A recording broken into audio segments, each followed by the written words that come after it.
अस्सलाम वालेकुम, मेरा नाम डॉक्टर सुभान है और मैं एक पब्लिक हेल्थ स्पेशलिस्ट हूँ। आज हम बात करेंगे एड्स और हेपेटाइटिस पे।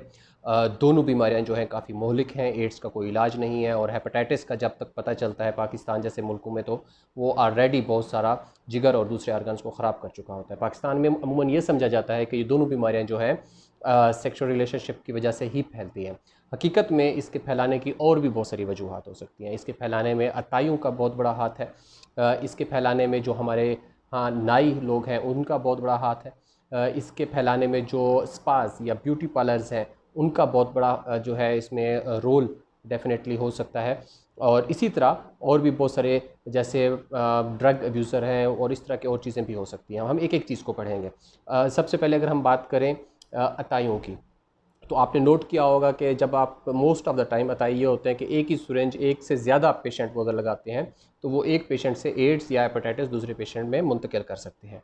इसी तरह सैंपल लेते हुए भी वो मोस्ट ऑफ़ द टाइम ये किया जाता है। अमूमन दूर दराज के इलाकों में सबसे बड़ी वजह जो है ये जो सिरिंज का इस्तेमाल है एक से ज़्यादा मरीज़ों पे, वो सबसे बड़ी वजह है। उसके अलावा जब हम बात करते हैं नाइयों की, तो ज़्यादातर ये देखा जाता है कि नाई एक ही उस्तरा इस्तेमाल करता है और एक से ज़्यादा जो लोगों पे सेम उस्तरा इस्तेमाल करता है, चाहे वो उसका ब्लेड चेंज करता है, बट इवन देन हेपेटाइटिस और एड्स के फैलने का चांस है उसमें। इसलिए जब भी आप किसी ऐसे नाई के पास जाते हैं, शेव कराने जाते हैं, किसी भी पर्पज़ से जाते हैं, तो उसको कहें कि वो आप डिस्पोजेबल उस्तरा यूज़ करें जो कि एक ही बंदे पे यूज़ होता है और उसके बाद दूसरे बंदे पे यूज़ नहीं हो सकता। इसी तरह जो ब्यूटी पार्लर्स हैं, वो लोग भी हैं, वो भी इसके फैलाने में कुछ हद तक ज़िम्मेदार हैं।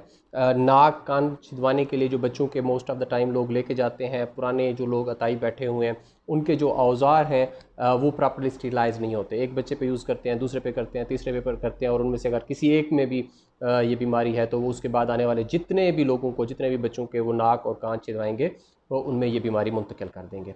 दांतों के डॉक्टर स्पेशली जो अताई लोग हैं वो, उनका बहुत बड़ा रोल है इन दोनों बीमारियों के फैलाने में। एक ही आला होता है जिसमें वो दांतों की सफाई कर रहे हैं या कोई भी जो चीज़ इस्तेमाल कर रहे हैं उनको प्रॉपरली स्टरलाइज नहीं करते। उसके बाद जितने भी मरीज़ आ रहे हैं उनको सेम ही आला जो है वो इस्तेमाल किया जाता है। होना ये चाहिए कि डिस्पोजेबल हो, एक आला जो है वो एक ही मरीज़ पे इस्तेमाल हो और दूसरे पे वो सेम ना हो। अगर कोई और मजबूरी है तो वो प्रॉपरली स्टरलाइज्ड हो। स्टरलाइजेशन के और उनको जरासीम से पाक करने का एक प्रॉपर प्रोसेस है, उसके प्रॉपर आलात हैं, वो ऑटोक्लेव्स है या कोई और दूसरी चीज़ें हैं, तो वो प्रॉपरली स्टरलाइज हो, जो कि ज़्यादातर अताई लोग नहीं करते। तो आपसे गुजारिश है कि मेहरबानी करें इन अताइयों के पास जाके दांतों का काम ना करवाएं, क्योंकि आपको नहीं पता कि कब आप जो है हेपेटाइटिस या एड्स जैसी बीमारियां ला रहे हैं अपने साथ। इसके अलावा जैसे मैंने पहले भी बात की, ब्यूटी पार्लर्स की हमने बात की, वो बहुत बड़े जो है उनकी ज़िम्मेदारी है, वो बहुत बड़ा ज़िम्मेदार है ये बीमारियां फैलाने में। इसके अलावा अगर हम बात करते हैं तो ज़्यादातर हॉस्पिटल्स के अंदर डॉक्टर्स और नर्सेज़ को सुइयां चुभती हैं, जिसको प्रिक कहते हैं। वो ये होता है कि अगर एक मरीज़ एड्स या हेपेटाइटिस का आ गया है और अनफॉर्चुनेटली किसी नर्स को या किसी डॉक्टर को वो सुई चुभ गई है, या जो वेस्ट लेके जा रहा है उसको सुई चुभ गई है, तो वो वहाँ पे से भी ट्रांसफ़र हो सकता है। एक अगली वजह इसकी ब्लड ट्रांसफ्यूजन है। जब खून किसी एक मरीज़ को लगाया जाता है तो उससे पहले उस खून का मुकम्मल चेकअप किया जाता है कि क्या उसके अंदर हेपेटाइटिस, एड्स या दूसरी बीमारियां तो नहीं है। अगर वो नहीं है तो फिर वो आप ब्लड लगवा सकते हैं। अदरवाइज़ जब आप ब्लड लगवा रहे हैं वो एक फ़ायदे के लिए लगवा रहे हैं और इतना बड़ा नुकसान जो है वो हेपेटाइटिस, एड्स और दूसरी इन्फेक्शस डिजीज़ की सूरत में आप मुंतकिल कर सकते हैं। तो बेहतर है, क्योंकि मैंने पहले कहा कि इनका कोई इलाज एज सच नहीं है एड्स का, तो टाइम पे आप जो है ख़ुद को बचाएं। नाई के पास जाएं तो डिस्पोजेबल उस तरह जो है वो इस्तेमाल करवाएं। इसी तरह फीमेल्स जो है वो स्पा या ब्यूटी पार्लर्स जहाँ भी जाती हैं वहाँ पे उनका ख्याल करें। नेलिंग और दूसरे प्रोसेस हैं उनमें वो ख्याल करें।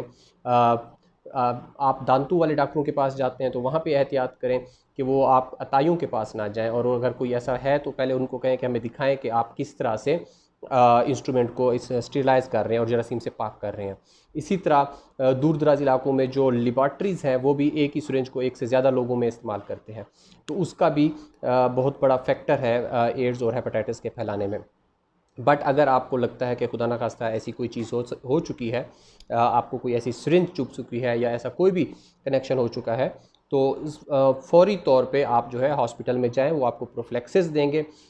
3 दिन के अंदर अंदर हेपेटाइटिस जो एड्स का है वो प्रोफिलैक्सिस दिया जाता है, मेडिसिन दी जाती है, और उससे आप जो है बेहतर है कि पहले 1 से 2 दिन के अंदर अंदर आप वो मेडिसिन ले लें।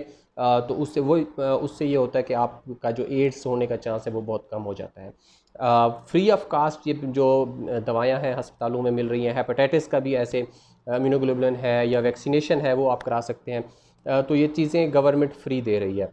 तो मेहरबानी करें, आपको अगर लगता है कि इस तरह का कोई भी कनेक्शन हुआ है तो आप फौरी तौर पे जाके हॉस्पिटल में अपना चेकअप करवाएं। उसके अलावा जहाँ तक इसकी काजेज़ की हमने बात की, हाँ ये बिल्कुल ठीक है कि जो सेक्सुअल रिलेशनशिप्स हैं वो इसकी बहुत बड़ी वजह है। और ट्रांसजेंडर्स हैं और इस तरह के जो दूसरे सेक्स वर्कर्स हैं उनसे भी ये बीमारी फैलती है। तो जो इस्लाम का हुक्म है अगेन वहाँ तक रहें। लेकिन अगर किसी को ये बीमारी होती है उसका हरगिज़ मतलब ये नहीं है कि उसकी वजह सिर्फ वो एक ही है। जैसे मैंने आपको बताया इसकी और बहुत सारी वजूहात हो सकती हैं। तो प्लीज़ मेक श्योर कि अगर आपको कोई इस तरह का कोई मसला है तो फ़ौरी तौर पे डॉक्टर के पास जाएं ताकि टाइम पे आपका इलाज किया जा सके। ख़ुद भी सेफ़ रहें और दूसरे लोगों को भी सेफ़ रखें, अपने इर्द गिर्द देखें, और क्योंकि आप जब सेफ़ होंगे तो पूरा मुआशरा सेफ़ होता है। इसके अलावा अगर आपका कोई कमेंट है, कोई सजेशन है तो वो जो है वेलकम है। Thank you.